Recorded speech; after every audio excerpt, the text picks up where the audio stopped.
La llei de Boyle-Mariotte ens diu que si tenim una certa quantitat de gas a temperatura constant, el volum que ocupa és inversament proporcional a la pressió a què es troba.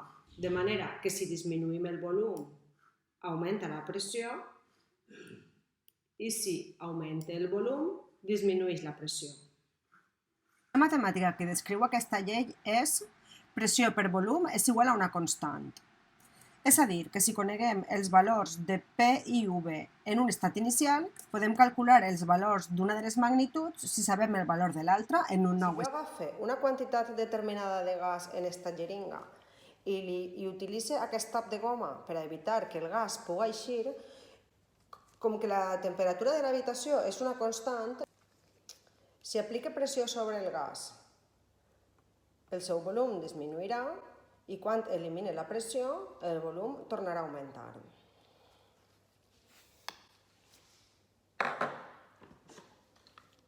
Una altra manera de demostrar aquesta llei és la següent.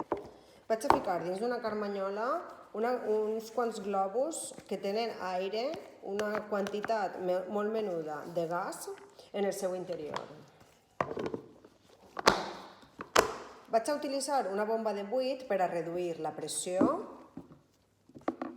en l'interior de la carmanyola.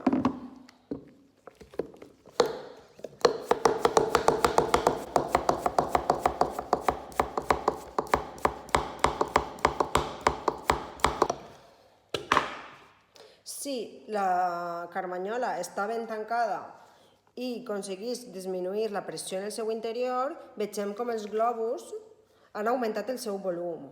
No és que hagi entrat més aire dins d'ells, sinó que l'aire que hi havia ha augmentat el seu volum perquè ha disminuït la pressió. En el moment en què jo trenque el buit, veuré com el globus comença a desinflar-se.